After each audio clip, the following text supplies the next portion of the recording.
To the angel of the church in Smyrna write, These are the words of the first and the last who died and returned to life. I know your affliction and your poverty, though you are rich, and I am aware of the slander of those who falsely claim to be Jews, but are in fact a synagogue of Satan. Do not fear what you are about to suffer. Look, the devil is about to throw some of you into prison to test you, and you will suffer tribulation for 10 days. Be faithful even unto death, and I will give you the crown of life. He who has an ear, let him hear what the Spirit says to the churches. The one who overcomes will not be harmed by the second death. Father, thank you, God, once again that we can not only gather to worship you, but also, Lord God, take the time to listen to your word. I pray, Lord, as we hear your message, Lord God, this morning, because you are the one speaking to us. Help us to understand and help us to retain and help us to take to heart the things that you are telling your church. And as I preach from your word, may I preach from your heart with compassion and love. Thank you, God, for this time. In Jesus' name, amen. Amen. You may now be seated. Praise the Lord. We are now in the second church that is mentioned in Revelation. 7 churches of Revelation. And it's the church of Smyrna. And it is the suffering church. The title of our sermon this morning, Strength in Suffering. And we can find that in Revelation 2, verses 8 to 11, as we just read. And I wanted to point out a couple of things as far as the church of Smyrna is concerned. The church of Smyrna is one of the oldest cities in the world. It is a center of wealth and prosperity. It's also a center of learning and education. As a matter of fact, it is the birthplace of Homer. So if you took some, college classes, Homer's Iliad is one of the required readings for humanities. In high school, I think, as well. Homer, that's where Homer was born. Despite of the wealth and prosperity and the center of learning and education that Smyrna possessed, despite their culture, the Christians there experienced numerous persecutions, numerous cycles of persecutions. Now, I want to remind you also, because we studied Revelation chapter 1. In Revelation chapter 1, we saw some descriptions of the Lord. The Lord was described in various ways that are really awe-inspiring and awesome in the sense. And some of these descriptions are attached to a particular church. So, for example, last week we were talking about the church in Ephesus, and the letter to the church in Ephesus began that these are the words of him who holds the 7 stars in his hands and walks among the 7 golden lampstands. And we know that the 7 stars, according to Revelation 1, are the ministers of the church, the pastors of the church, the leaders of the church. What it signifies is that the Lord is in control, and that the pastor is accountable to the Lord. And we also see that the Lord was walking among the church. And that is significant for the church in Ephesus, because I think the reason why they lost their first love is they have forgotten that the Lord is with them. And the Lord is reminding them, I am still here. And I am still in control. And you're still supposed to love me. And the church had forgotten that. Remember, the revelation, if you look back again, Revelation 1, verse 1, this is the revelation or the unveiling of Jesus Christ. Why is the Lord being unveiled again? Because the church had forgotten who he is. And so the Lord had to reveal himself to the church.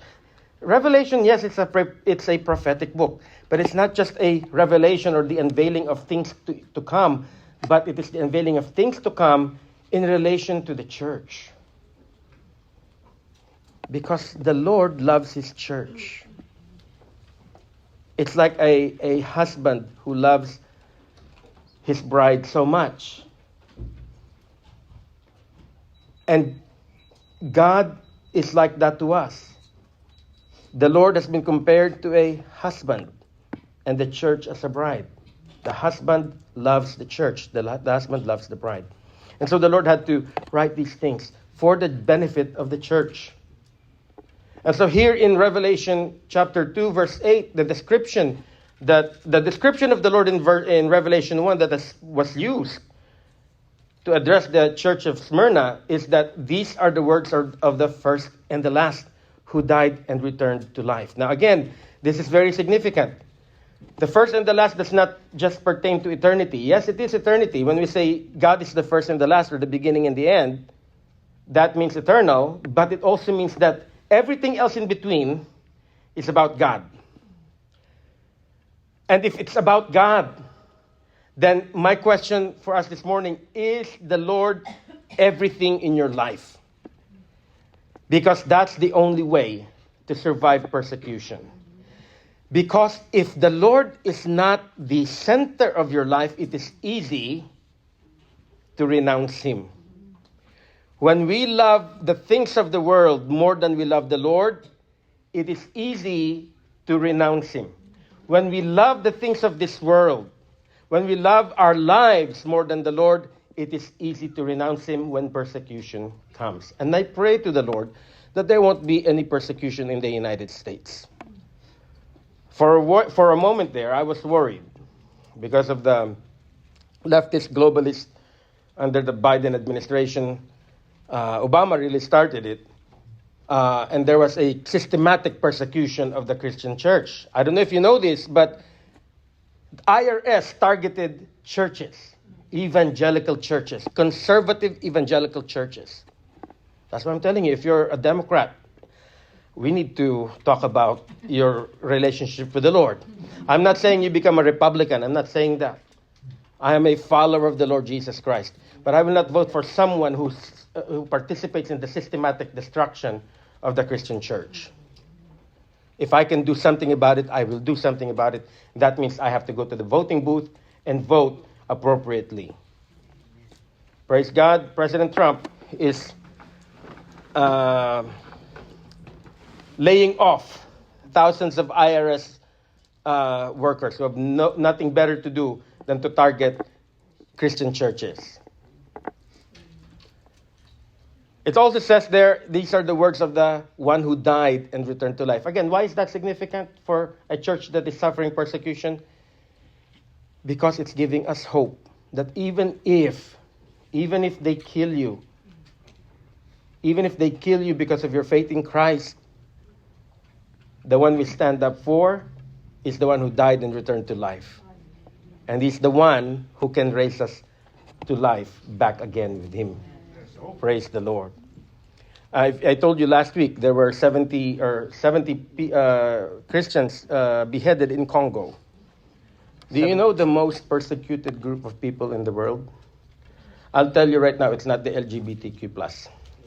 They claim that. That's why they want DEI. But nobody is persecuting the LGBTQ. If you think about it, the LGBTQ is the one persecuting the Christians. The most persecuted group of people today are Christians. That is a fact. And we also said that why only 7 churches were addressed in Revelation? Why is the church in Thessalonica not addressed? Why is the Corinthian church not addressed? And I showed you last time, it's because of the way they were positioned in the map. It's like a clock. And each of these churches represent a church age. The Ephesian church that we spoke about last week, that's the apostolic church that represents the apostolic age. The second age of the church age is the age of Smyrna, the church of Smyrna. This happened from 100 to 200 AD. This is the time when the church was persecuted the most. This is this period. And one of the people there in Smyrna, one of the well-known people from Smyrna, is Polycarp. He was a disciple of John. Polycarp was born around AD 70. and met the Apostle John when he was released from the Isle of Patmos. And the Apostle John, before he passed away, discipled Polycarp. So he became the bishop or overseer of Smyrna. And this is what he said. This is a famous quote from Polycarp. 86 years I have served him, and he has done me wrong, meaning the Lord. How then can I blaspheme my King and Savior? You threaten me with a fire that burns for a season, and after a little while is quenched. But you are ignorant of the fire of everlasting punishment that is prepared for the wicked. Polycarp was martyred by being burnt at the stake. And as he was being burnt at the stake, I think they also kind of stuck some sharp things on his body. And you know what happened? As he is being stuck with spears and swords, as the blood was flowing out of his body, they smelled a wonderful smell. A sweet smell. Smyrna, by the way, that city, the name of that city comes from the word myrrh. Myrrh is one of the gifts that they gave the Lord. It's a gum, a resin, that when you crush it, produces a sweet-smelling scent, perfume. And as the bishop of Smyrna, Polycarp, was being martyred, and as his blood was spilling out of his body, and as he was being burnt, they smelled not a, usually when you burn someone, it smells awful, right? Any burnt smell smells awful, but they smelled a sweet scent. Praise the Lord. So let's go to the topic. Let's go to the message to the church in Smyrna. And you might say to me, Pastor, you know what? This topic is not really for me because I'm not persecuted. Well, praise the Lord, you're not persecuted. My prayer to you is that you be understandable of the Christians, because there are Christians right now who are being persecuted. I don't know if you know that. There are Christians right now, they cannot even come to church openly. I happened to attend the, and there goes Pastor Kirby, he gets distracted by stories. But I happened to attend on Thursday a luncheon for the area pastors in the greater Sacramento. That includes West Sacramento, Roseville, Rocklin, all over the place. And it was hosted by the Trinity Church, Trinity Life Church in Madison Avenue. And I attended it for the first time. I saw some people. I saw the president of Jessup University, saw the president of Epic Bible College, and so on and so forth. I even saw my professor, who was our main speaker. He was the pastor of Harvest. He was the founder of Harvest Church in Elk Grove. But when I was going to Bible College, he left that church and moved to another state. So when I saw him, I said, that guy looks familiar, but I can't remember it. I can't remember. And then he was preaching, and he was giving us a message of encouragement. And finally, as I remembered him. I said, Pastor Scott, he was my professor. So after he spoke, I introduced myself to him. I said, Pastor Scott, you taught at Capital Bible College, right? He goes, yes. I said, you were my professor. And he said, that's why you look familiar. And, we kind of talked a little bit. But one of the persons that I met is a pastor of a Chinese church here in Sacramento. He doesn't pastor anymore, but he goes to different Asian countries to disciple people. And he even goes to China. And I asked him, how is it that, how do you hold these discipleship training seminars in China? And he said, it's very difficult because we have to do it underground. In China, you think they're free. They're not free. They're sort of economically free, but really not really. But the Christians there are, if you might read some, there's a church in China. If you read something about the church in China, that's a church-sanctioned, that's a government-sanctioned church. That means the government controls it. But the real church in China are operating underground without the permission of the Chinese Communist government. And they meet in places like a pig farm or a pig sty or a crowded room, really cramped without AC. Pastor Kirby will melt there if he was there. So praise the Lord. Yeah, we are not persecuted here, but please remember, there are people who cannot come to church because of persecution. They don't enjoy a soft chair. They don't have visuals. They don't have complete instruments. But you know what? And they can't even sing. And I saw a YouTube video of a Chinese church, an underground Chinese church. You know how they're singing? They're worshiping the Lord, but they are whispering their songs. They are whispering their songs. And we are here in the United States, and some of you can't even open your mouths to utter a song of praise to the Lord. Amen. Hallelujah. I'm not angry. I don't mean to step on your toes. But, I'm just saying, some of you can't lift your hands. We have freedom here. Take advantage of it. Amen. Hallelujah.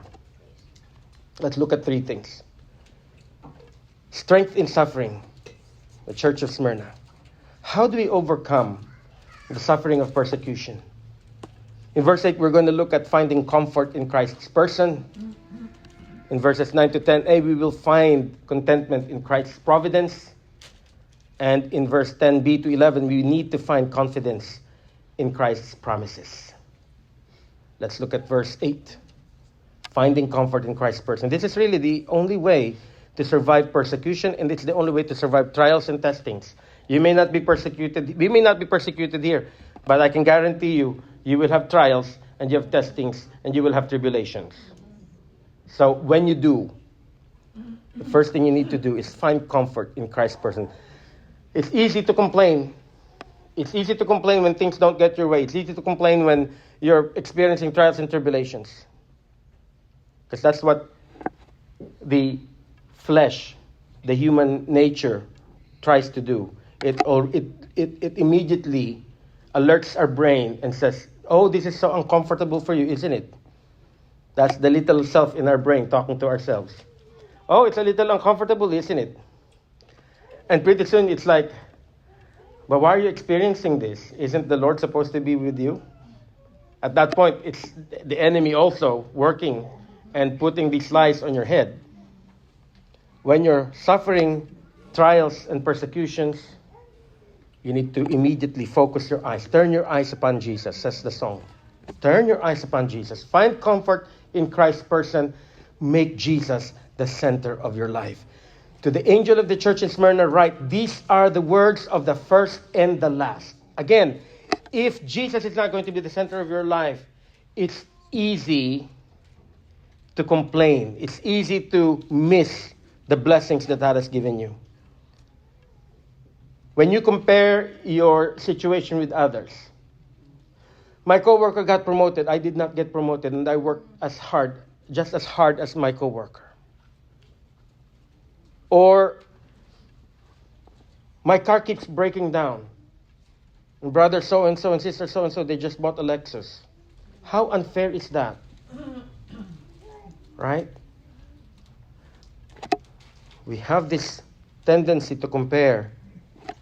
And we ask ourselves, well, how come I don't have that? And there's this, I wish I also have that. Right? And that wish becomes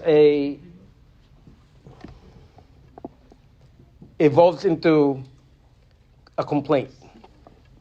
But if Jesus is the center of your life, even if you have the things that the world has, it's okay. Because He is, after all, the most important thing in your life. Knowing you, that's the one that we sang this morning. Knowing you, Jesus, knowing you. There is no greater thing. There is no greater thing. You're my all. You're the best. You know, the Apostle Paul wrote to the church in Philippians, you know, if I know what it is to have plenty and I know what it is to have nothing. But in all these things, I can do all things through Christ who strengthens me. In other words, I don't care if I have a nice steak dinner with roasted potatoes and medium rare steak. Or if I have dried fish. It doesn't matter to Him. She says, thank you, Lord. But when we start complaining, remember the people of Israel, they complained about the manna that they were eating day in and day out. They complained about it. They said, I hate this manna. I want meat. And they complained to Moses. There's nothing wrong about wanting a certain thing, by the way. I'm not saying it's wrong. But it's the way they did it. They were upset. And they were upset at Moses, as if it was Moses' fault. And they complained to Moses. And the Lord said to Moses, it's okay, they'll get their meat. The Lord gave them meat until they got choked with the quail meat. They got so hungry and so greedy for the meat that as they were eating it, you can read in the account in Numbers, while the quail meat was in their mouth, they started dying. They started choking. So be careful. Let's not be too greedy and to the point that we complain to the Lord. Make Jesus the center of your life. I understand it. And some of you might say to me, Pastor, it's easy for you to say you live a comfortable life. That's what my uncle told me when I visited him in the Philippines. He said to me, it's easy for you to say because you live in the United States. And I told him, Uncle. Because my uncle, he passed away. But he's the kind of person where every time he gets a small problem, he complains and he gets angry with the Lord. I said, Uncle, you don't know what we've gone through in the United States. You don't know. Life in the United States, it's hard just because we live in the United States. And that's what people think. People outside the United States think that everybody here is picking up money. Okay? That's why, and I'm not going into politics here. I just wanted to share. It annoyed me when President Zelensky was complaining about not getting money from the U.S. government. And I'm like, really? I don't like Putin at all, but I don't like Zelensky. That's between them. That's their war. And I'm not ready to start a war with Russia. I don't want sending my son or Matthew or Princess to war a war between Russia and Ukraine. We pray for them. Okay? We pray for them, but that's not really our war. But it really annoyed me when a couple of weeks ago he said that's not a loan, it's a grant. My goodness. All the hard-working, we work hard for our living, right? They tax us. Not only that, you go to the store, you pay sales tax, then you own a home, they charge you property tax. Everything, if you breathe, they charge you tax for breathing. One of these days, they will invent that. We're charging a breathing tax. And we're just giving it away to countries. And no, I praise God because it has to stop. If we don't learn contentment, we become entitled. That's the thing, right? And sometimes there are many entitled Christians. Lord, why aren't you doing this for me? Didn't you say in your word, and we use the word of God against the Lord, you hold it in a very negative way. Lord, you said you're my provider. You're not providing for me, Lord. And my advice to you, you know what? You don't want to talk to the Lord like that. The Lord will tell you, you're in no position to talk to me like that. You're in no position to talk to me like that. Hallelujah. What did the Apostle Paul say in Philippians 3:10? Just, I want to know Christ. And this is a guy who was writing from a prison. When he wrote Philippians, he was writing from a prison. He was not. He doesn't know if he's going to survive that prison or not. He did. But his last wish is not, I want a comfortable bed, or I want to be released here immediately. He's not writing to the Philippine church to tell him, can you please send me good food because they don't give me good food here in prison. That's not what he was wanting. In the midst of his suffering and persecution, he simply said, I want to know Christ. And look at this. And the power of his resurrection and the fellowship of his sufferings. The Apostle Paul was already suffering. And he says, you know what? I want to suffer more. I don't know if we can pray that prayer. Because when I suffered from my kidney stone, it's not the kind of prayer where I say, come on, Lord, more kidney stone. No, I was dying in the hospital. I was begging them, give me something for the pain. But when there is pain, that's where we need to learn to worship the Lord. Remember that song that we sing, when there's pain in the offering. When there's pain in the offering. And we just say, hallelujah. And they won't give me the medication. This was not this year. This year, God delivered me again from the pain. I was not in pain. So I was in pain. It was uncomfortable. If you ask me what the pain level is, I would say 7. But last year, I was in so much pain. And Saturn won't give me the medicine. And I just started singing, hallelujah, Lord, hallelujah. I don't care anymore because I'm in pain. And I'm just praying, hallelujah, Lord, hallelujah, Lord. You won't give me pain medicine, I'll sing hallelujah. Because sometimes that's the only thing you can do, is sing hallelujah. And in the midst of that, we just say, Lord, I don't know what it is you're trying to teach me through my suffering, but I want to know you. I want to know you in your suffering. Being conformed to him in his death. Because that's what really we were called to be, right? And the Lord said, if you are going to follow me, you are to pick up your cross. We are to pick up our crosses. Crosses signify death. And if you were living in the time of the Lord, you see someone walking with a cross, you know that person is dying.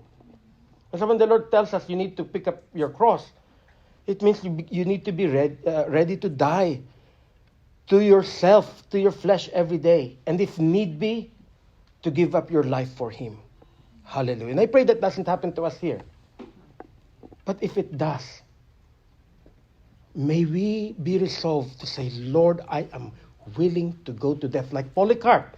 Polycarp said, 86 years I've known him. He was never once unfaithful to me. How can I be unfaithful to him right now in the face of death? Hallelujah. Make Jesus the strength of your life. Sometimes I understand your problems, your trials and difficulties can be difficult to bear. But don't bear it with your own strength. You need to focus on you need to find it in the comfort of the person of Christ. After all, he's the one who can carry the world, the weight of the world for you. And that's why it said there, these are the words of the one who died and returned to life. The Lord conquered death. The Lord conquered pain. The Lord conquered suffering. And you and I can do it by the power of the Holy Spirit at work within us. And that is why I'm telling you, it is so important to meet with God every day. Before you turn on the news to, the TV to watch the news, or your phone to look at your news, before you even make a cup of coffee, before you even rinse your mouth, the Lord won't mind if you didn't rinse your mouth with mouthwash. Just give the Lord, say, Lord, thank you for another day. Lord, I don't want to get up. It's Monday morning. I have piles of work waiting for me at work. But Lord, thank you. Hallelujah. I worship you. The reason I live is to worship you. That's the song that we sang this morning. Make the Lord the strength of your life because he will deliver you. And even if it meant death, I want you to look at Job 19:25-27. This is one of my favorite verses. Job 19:25-27. This is what he said. But I know that my Redeemer lives. And in the end, he will stand upon the earth. And look at this, verse 26. Even if my skin has been destroyed, skin refers to his flesh. He says, even if my flesh is destroyed, but the following phrase, in my flesh I will see God. See, Job believed in the resurrection from the dead. Why did he believe that he will rise again? Because he knows that the Redeemer lives. He knows that his Redeemer lives. And even if he dies, he has this hope that he will see God. In verse 27, I will see him for myself. My eyes will behold him, and not as a stranger. Oh, how my heart yearns within me. Hallelujah. I know, it's difficult to suffer. I know. And you know who knows? The Lord knows. The Lord knows your suffering. The Lord knows when you cannot sleep at night. When you cry yourself to sleep. When your stomach turns into knots because of worry. Because you're about to see the doctor. The Lord knows everything about you. And he doesn't just know, he cares for you. He cares for you.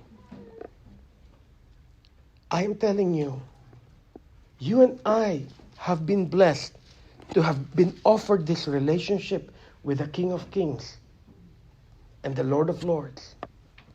And sometimes he allows trials, he allows sufferings, and there's always that question, why? It's not bad to ask why. That's human nature.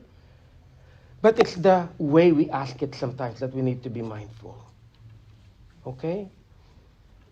If we are asking with a complaint, and even the best of men complained. Job complained. He felt God was not being fair to him because he didn't know why he's suffering the sufferings he was suffering. He didn't know. It's like all of a sudden, life was good. The following day, it just all came tumbling down, and he didn't know. And he's like, Lord, what did I do to you? And he didn't know. And because of the friends that visited him, be careful with the friends you keep. And if you're suffering trials and tribulations and a friend wants to visit you, ask them first, what's your motive? Because if your motive here is just to sow doubt, I can do without you right now. I'm already dealing with enough as it is. The reason why Job became complete, because the friends, the so-called 3 friends of Job, at first they were hinting, maybe you have a little bit of a sin. And until it became in his face, like, no, God will not do this to you unless you sinned. You must have sinned, and you need to repent right now. And that's when Job, became crazy because of the accusations of his, not crazy that he lost his mind, but he lost his trust in the Lord. But even then, and this is in the middle of that discourse, Job 19 was in the middle of the discourse. Even though the friends were accusing him of things that are not true, he knows and he knew that his Redeemer lives. And that is why we need to make the Lord the front and center of our lives. Because if we don't know who God is in good times, it will be difficult for us to know him in bad times. I told you, it's like your relationship with the Lord is like a bank. The more time you spend with him, the more time you know about his word, the more you know about his goodness and kindness. You deposit that in your heart, in your mind. When a problem comes, when a trial comes, you know where to get that. From the word of God, from what he's told you. And then the answered prayers that he has given you, write it down. Write it in the back of your Bible, write it in your journal. So that when another problem comes, you say, Lord, I remembered you delivered me on this day. Because we forget. If we will not write it down, we forget. It amazes me as a human being how quickly we forget things. I didn't realize that I've forgotten my professor. I kept looking at the professor. I'm like, I know this person. And then I remembered that he was my professor. We quickly forget that the Lord has delivered us time and time again. He's healed us time and time again. And then when the doctor finds something concerning with your blood work, you start to worry. You started questioning the goodness of God. No. We need to know. We need to take the time to know the Lord and find comfort in His person. Make Jesus the center of your life. Make Jesus the strength of your life. The other way that we can push through our sufferings, and especially in the time of persecution, is by finding contentment in Christ's providence. Verses 9 to 10a. Find contentment in the providence of our Lord. Look at verse 9. The Lord knows your affliction and your poverty. The Lord knows it. The Lord knows it. But He also said there, I know your affliction and your poverty, though you are rich. Though you are rich.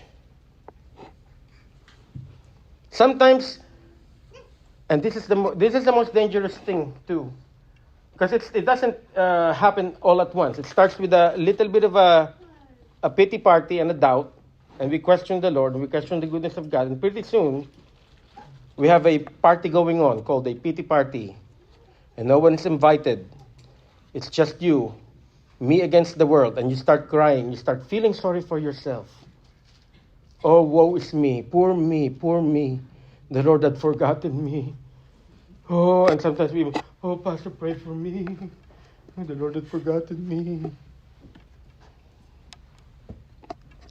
The Lord did not forget you. The Lord knows your poverty. The Lord knows your affliction. It's kind of funny to preach this message in the United States because the poorest of the poor here in the United States is still rich compared to the Philippines. Okay? Everybody was complaining about the price of eggs. But you can still buy eggs. In the Philippines, you hardly can afford eggs. And if you're poor in the Philippines, you eat eggs all day. What do you have for breakfast? Eggs. For lunch, eggs. Dinner, eggs. Because it's the cheapest food.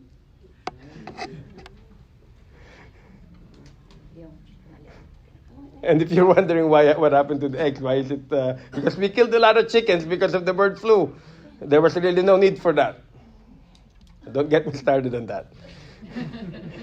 Everything they try to, make the government media complex makes crisis to control people. But the Lord, I don't care what your problem is. The Lord knows it. The Lord knows it. The Lord knows your affliction. But you know what? He doesn't see through that. He sees us. We're gonna compare this at some point when we go to the last church in Revelation, the church of Laodicea. The church of the Laodiceans, they are very rich. But the Lord told them the opposite. I know you are rich, but you are poor. The church of the Smyrna, you are poor, but I know you are rich. Because in our poverty, that's when God overwhelms us with His grace. And some of you can testify, I know a lot of you will testify, that in the time of your affliction and poverty, that's when the time you were strong. That's when the time you were filled with the Holy Spirit. That's when the time you were filled with confidence. And that even though you're living from paycheck to paycheck, God is providing for you in ways that you could not have imagined. My family has experienced that. I know you've experienced that. Philippians 4:19, and my God will supply all your needs according to His glorious riches in Christ Jesus. I believe we may come to a situation where it's difficult. I told you about this Christian lady that was captured by the Japanese somewhere in I think Guam or somewhere in the South Pacific. And she was in jail, and she was in prison. And she longed to eat some of the bananas. And she told the Lord, Lord, I wish I can have that banana, but I don't think I can. For whatever reason, that day, she was sent a whole, what do you call that? A whole bunch of bananas. And she got embarrassed because she said, I don't think I can. And she doubted the goodness of God. And she doubted the power of God. See, even in that little cell, God can provide for you what you need and what you want. She doesn't need the banana, but she just wanted the banana. You know, maybe she needed sugar in her body, and her body is craving it. And the Lord gave her the bananas. Hallelujah. When you're facing difficulties with your needs, be it financial needs or healing or whatever it is, the first thing you do is come to the Lord in prayer. Come to the Lord in prayer. Hallelujah. You know my dog? When he wakes up, the first thing he's going to do, he doesn't care if he needs to go to the bathroom. He's going to stop. If I'm there, he's going to look for me. He's going to stop by me and be pet. He wants to be petted. Then he goes to the bathroom. See, the dog knows how to respond to the master. I pray that we will be like my little dog. In the morning, we come to him first and foremost. Lord, Lord, Lord, thank you, Lord. My dog is like that. Here I am, here I am. If I can hear him talk. Here I am, here I am. He's so excited. When we wake up in the morning, can we be excited? Lord, thank you, Lord. I can worship you today. I know I have tons of things to do at work. I have tons to do at home. But Lord, I'm excited because you're with me. Hallelujah. And you will give me the strength that I need today. Hallelujah. Jesus knows your problems. Because I am aware of the slander of those who falsely claim to be Jews, but are in fact a synagogue of Satan. I want to take a little bit of time to explain this passage. In the history of the church, the Jewish people has always persecuted the Christians. That's not to say that we hate the Jews. No, we love the Jews and we pray for their salvation. The Bible says that the gospel is to be preached to the Jew first and then to the Gentile. Their unbelief gave us the chance to be grafted in. Okay. And what the Lord is saying here is that, some of the so-called Jewish people are slandering you, but it's okay. As far as I'm concerned, you're my people. Right? That's what the Lord is saying.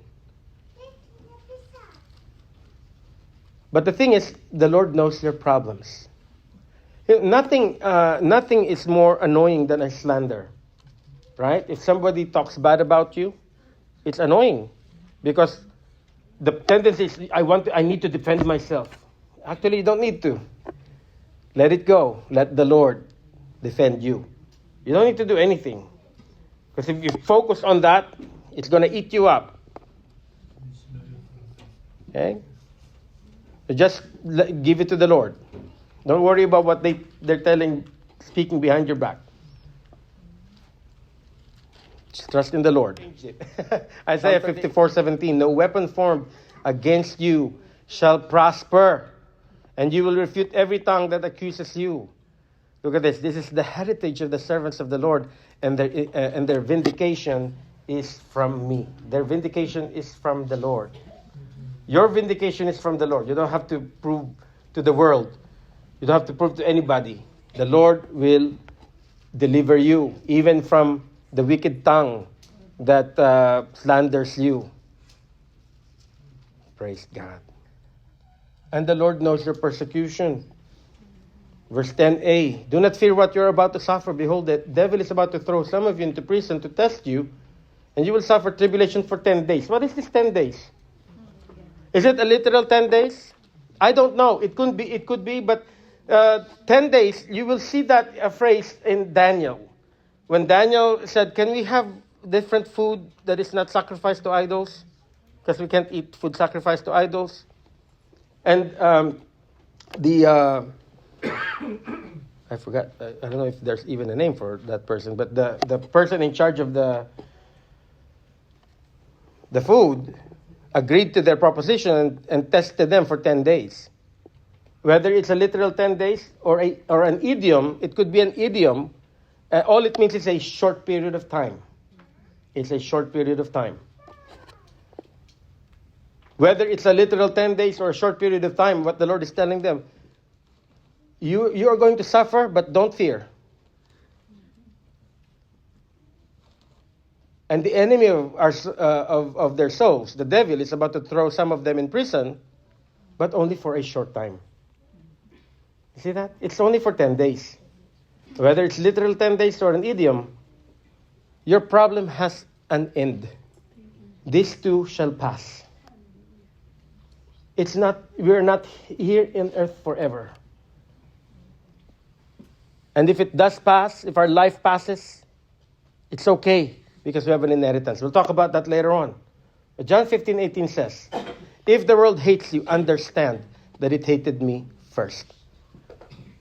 Some of you may not be persecuted, we may not be persecuted by the government here, but we may be persecuted by our family members. It's possible. In the Philippines, that becomes a point of contention among families. When someone becomes a Christian, that you're not a part of this family anymore. How dare you turn your back away from our religion, away from our faith? So they say, we don't know you anymore. You're dead to us as far as we're concerned. And you may face that kind of, maybe some of your friends might not be friends with you anymore if they found out that you're Christians. It's okay. Know that whatever persecution you may experience on earth, the Lord experienced that. And so the Lord says, understand that if the world hates you, it hated him first. So, the key again is finding contentment in whatever situation we are in.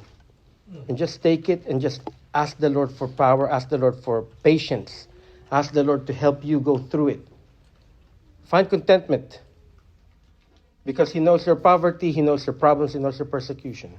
And he will provide for each of your problem. Remember in John chapter 1, we saw that? From the Lord Jesus Christ, we have received grace upon grace. Not just one grace. Grace upon grace. Grace upon grace. Grace upon grace. Do you know how many times the word do not fear appears in the Bible? Anybody want to take a guess? I'm looking for a specific number. 365 times. The word do not fear appears 365 times in the Bible. One for each day. Hallelujah. Praise the Lord. In the times of sufferings brought about by problems or persecutions, we can be confident in the promises of our Lord. In verse 10b, we have an eternal reward in the Lord Jesus Christ. 10b says, be faithful even unto death, and I will give you the crown of life. See, the Lord told them, you will be tested. Some of you will be sent to prison for 10 days, for a short period of time. But you need to be faithful even unto death, and then I will give you the crown of life. I don't know what's in store for us. I don't know where history will take us. But all we know is that the Lord is the Lord of the earth and the heavens. And history is his story. And he will sustain us. And he promises us that even if we lose our lives for him, he will reward us. So don't be afraid. And again, I'm praying that the persecution will not come to where we are right now. But even if it does, I'm telling you, we need to be faithful even unto death. I heard and I've read some Christians say, I think maybe we can fake it. Maybe we can say, oh, I denied the Lord, but really I still believe in the Lord. That doesn't work like that. It doesn't work like that. You have to make a stand. You cannot say, okay, I don't want to be killed. I deny Jesus. I don't know Jesus. Lord, I'm only joking. I'm just joking with them. I'm trolling them, Lord. I still worship you. I still love you. I'm trolling them, Lord. That's really the thing. It doesn't work like that.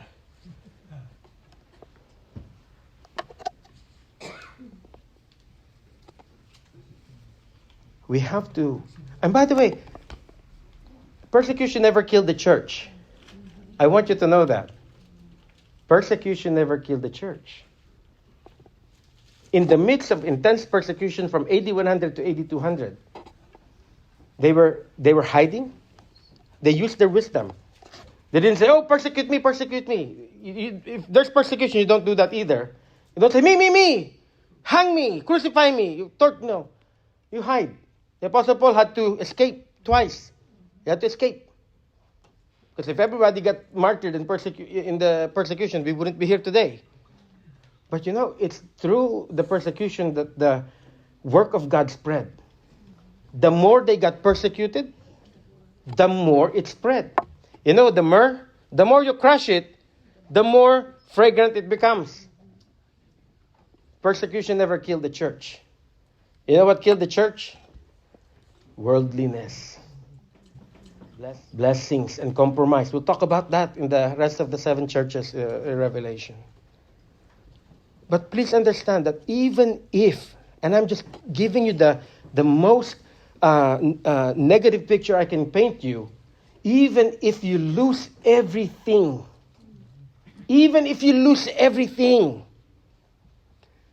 don't turn away from the Lord. Because what matters is not what you get here. What matters is what awaits you in the afterlife. Matthew 5:12. And the context of this is, if people are persecuting you, rejoice and be glad, because great is your reward in heaven. For in the same way they persecuted the prophets before you. We have an eternal life in Christ. Not just a reward. We'll have an eternal life in Christ. Verse 11, he who has an ear, let him hear what the Spirit says to the churches. You will see that phrase again and again throughout the letters to the 7 churches. It means pay attention. That's what it means. Pay attention to what the Holy Spirit is speaking to you through His Word. The preaching of the Word doesn't mean anything. Listening to the preaching of the Word of God doesn't mean anything if you will not pay attention. That's why we need to pay attention. If you can use paper Bibles, use paper Bibles. Because you do a electronic Bible, pretty soon you're doing Facebook. And you're doing Instagram. And you're checking things. And you're checking this. You get distracted.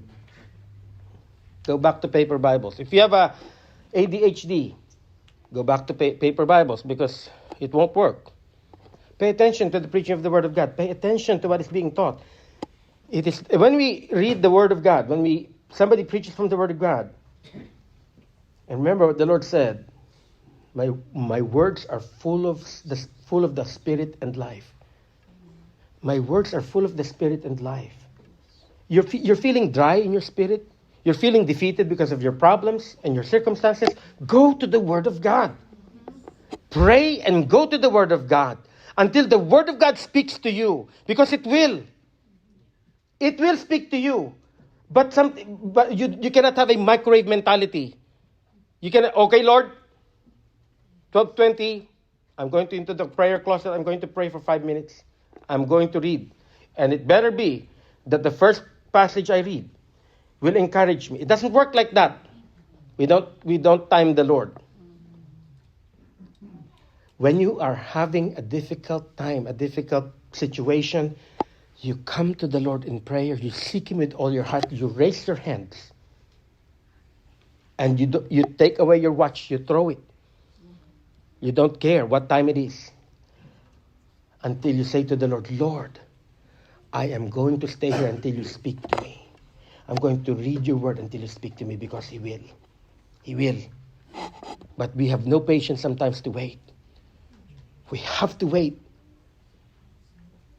And that's where praying and tarrying for an hour, for 2 hours, if you have to pray the whole night, it's really depending on how big your situation is. How important is your situation to you? Enough to wake up in the middle of the night to say, Lord, I woke up and I remembered my problem. Here I am again. The Lord doesn't mind that. He wants you to come to Him. He wants you to seek Him. Because the more you seek Him, the more He will tell you what needs to be done, or the more He will do the things for you, the more He will act on your behalf. But we have an eternal life in the Lord. And we have to overcome. So the one who overcomes will not be harmed by the second death. So you have to overcome. You cannot say, oh, Lord, I'm just going to tell them I don't know you and I don't love you anymore, but I really do. I just don't want to be killed. It doesn't work like that. You have to overcome on the pain of death. There was a story, and I don't know whether this story is true, but there was a story of a group of Roman soldiers who were trying to execute Christians. And I think it was somewhere in a cold part of the world. And they put the Christians into the cold water up to their necks. If you will not renounce Jesus Christ as Lord, you will stay there. And there was one person who couldn't take it anymore. He said, I can't do this anymore. He left. But there was a Roman soldier. He was a Christian. And he was so moved. And he felt convicted by the Holy Spirit. And he began to take off his armor. And he says, I'm going to take his place because I should be there with my brothers. We have to make a choice at some point. We saw that in Joshua 24. Choose you this day whom you will serve. Choose you this day who you will pledge allegiance to. And for me, and for all of us, there's really no question. We have to pledge our allegiance to the Lord Jesus Christ. Kings and kingdoms come and go, but the Lord Jesus remains the same. Your problem will come and go. I told you last week, when it comes to problems and trials and testings, you have two choices. You really have two choices in life. You can have problems and trials without the Lord, because the people of the world also have problems and trials. You can have problems and trials without the Lord, or you can have problems and trials with the Lord. Who will you choose? I choose to have the Lord beside me when I'm facing problems and tribulations and trials. It's not here, but as we close, I didn't put here. Let's go to John, and I don't, once I see the chapter, I will know it. I don't memorize the numbers sometimes. They all become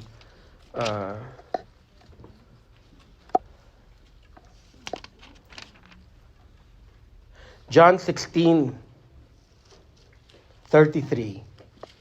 And we will close here as we find confidence in the promises of Christ. And we'll also read, while you're looking for John 16:33, I want to read 1 Peter 4:19. Those who suffer according to God's will should entrust their souls to their faithful Creator and continue to do good. Hallelujah. But I want you to read John 16:33. It says there, I have told you these things so that in me you may have peace. In the world you will have tribulation. But take courage, because I have overcome the world. They may take everything from you. The Christians back in the old days, they took their possessions. They took their way of livelihood. That's what's going on in Hebrews. And some of them are giving up because they closed their businesses. And the author of Hebrews says, you cannot give up. You have to continue. We have to continue because the Lord overcame. And we will overcome. Even if they take everything from you on earth, they cannot take your eternal life. Hallelujah. That's why Polycarp said, I'm not scared of the fire. It's only temporary. That's what Polycarp was saying. The fire is only temporary. The fires of hell is eternal. Oh, hallelujah. Hallelujah. Princess, can we sing that song, Knowing You? And Miss Pa, would you be able to go to the computer and bring up the as we take our communion this morning. Hallelujah. Hallelujah. As we take the communion this morning, can we remember how much the Lord suffered for us? Can we remember how much pain He was, how much agony He endured on the cross? Not just physical agony, but emotional agony, because He was mocked and tormented. One thing that I desire of you, this is what I seek, that I may dwell in the house of